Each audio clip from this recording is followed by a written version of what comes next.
اب ہم میں سے بہت سارے لوگ دل سے یہ چاہتے ہیں کہ وہ نیک بن جائیں، حیا والی زندگی اختیار کر لیں، نمازیں پڑھتے رہیں، قرآن پڑھتے رہیں، ڈھیر سارا نالج ان کے پاس آ جائے، ان کی زندگیوں سے حرام تعلقات، حرام ایکٹیویٹیز، بے حیائیوں والے کام، اللہ کی نافرمانیاں سب کے سب نکل جائیں۔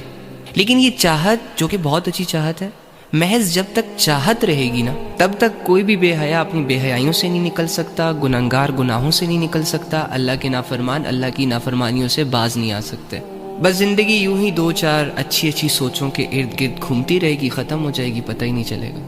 نیک انسان بننے کے لیے، خود کو سدھارنے کے لیے دو چار قدم اٹھانے پڑتے ہیں۔ اور آج کل کے زمانے میں کہ جہاں بے حیائی کا سکوپ ہے، جہاں نفسا نفسی کی بھاگ دوڑ ہے، جہاں ٹرینڈز کو فالو کیا جا رہا ہے،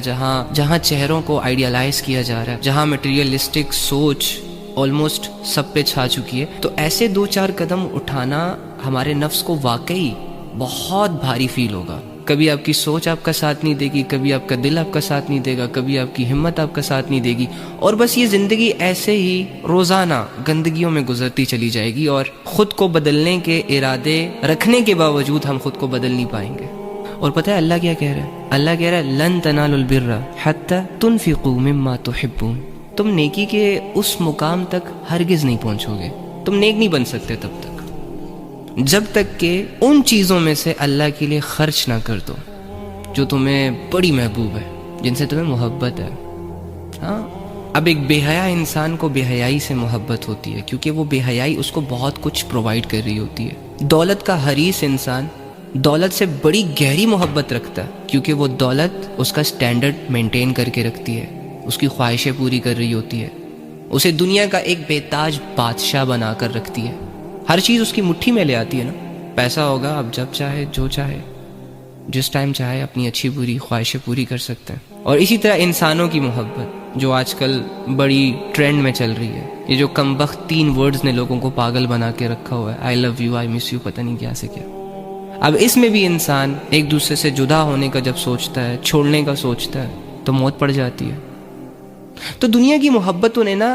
ہر انسان کو کسی نہ کسی درجے میں گھیرا ہوتا ہے، اور وہ دنیا کی محبت اس انسان کو بدلنے نہیں دے رہی ہوتی،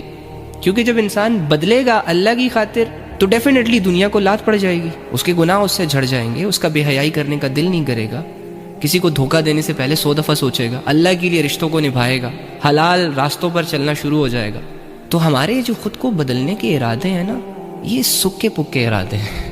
کیونکہ ہم دیکھتے ہیں نا یار کہ جو خود کو بدلنے میں واقعی سیریس ہوتے ہیں نا، تو پھر وہ دنیا کی پرواہ نہیں کرتے، اور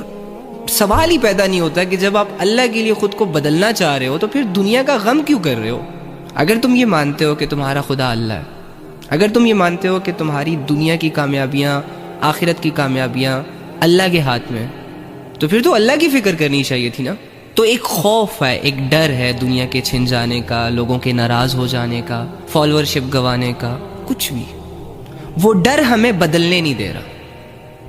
اور اس ڈر کی وجہ سے ایک بے حیا اپنی بے حیائیوں کو کنٹینیو کر رہا ہے، ایک گنہگار اپنے گناہوں کو کنٹینیو کر رہا ہے، ایک نافرمان اپنی نافرمانیوں کو کنٹینیو کر رہا ہے، اور دل میں اللہ سے جڑنے کے جذبات ہونے کے باوجود وہ اس دنیا کو کھونے سے ڈر رہا ہے، اور اس دنیا کی فکر اور اس دنیا کے ڈر کی وجہ سے اللہ کو کھو رہا ہے۔